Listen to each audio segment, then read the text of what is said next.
Before kasi during gigs, we're selling our shirts. It started out that way. Then, hindi na kasi makontrol kasi parang ang haba ng pila. Tapos, parang hindi na namin kaya yung alam mo yun. Sold out lagi eh. Hanggang sa, we decided to have a shop. We asked our friends to design the shirts. Like, for the Urban Dub Lego, it's Chad Manzo. Group, naman yun, decision na dito na kami. So we just stayed in one house, ganun lang. So ito na, it led us here. 2 to 3 times a week dito ako. Miss to this, yung parang second home ko ba. Nung lumipat kasi kami dito, parang sa village na talaga kami tumira eh. First pa namin stay dito kasi dati mga ilang months na pabalik-balik lang kami. Pero dito na talaga kami tumira sa Teachers Village. Dati kasi parang parati kami nag-jogging dito eh. Parang biglang nakita namin to. Ayos pala dito kasi dito na kami parating naglalaro.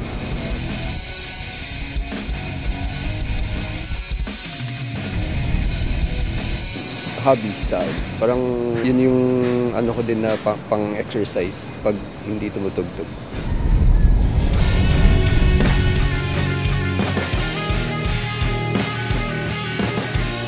I've been doing jiu-jitsu, Brazilian jiu-jitsu for on and off for 5 years now. Yeah, ever since I was a kid, yun yung kinalikahan namin because of my dad. And then when I came to Manila, I've been matagal na ako, I've been wanting to train under Alvin Aguilar sa DefTap. So I came here. I never really joined for the fighting aspect. More on fitness lang talaga, tsaka yung passion for yung martial arts talaga. Not really, I'm not into it for fighting.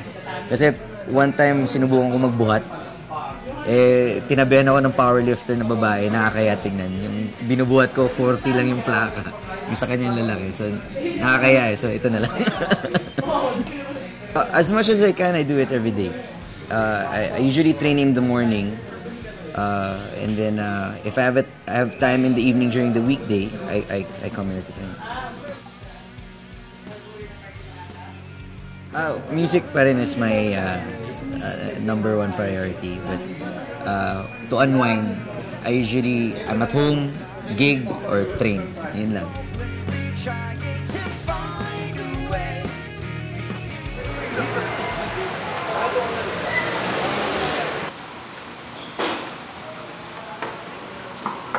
When I'm out of ideas sabay, like on what to write, on what music to write, or anong idodraw ko, I just live a block away, so nilalakad ko lang from here. So I come to Freedom Bar, watch bands, especially on Mondays when it's jazz. Yung first time namin dito was back in 2003. I think it was around June. I was fresh out of the job because nag-resign ako for the band. Yung feelings na parang may second thoughts na I had a stable job back in Cebu and giving it all up for a band. So yun. But when we got to play our first gig in Marikina, dun parang it became real to me that I was in it for this one for real.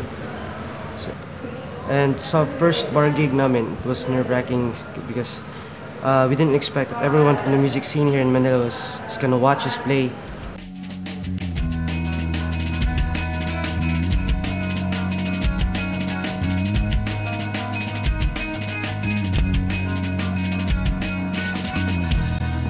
Next on Red Mug Sessions. We're very passionate about music in general. You know, we're students of music. So you go for miles and miles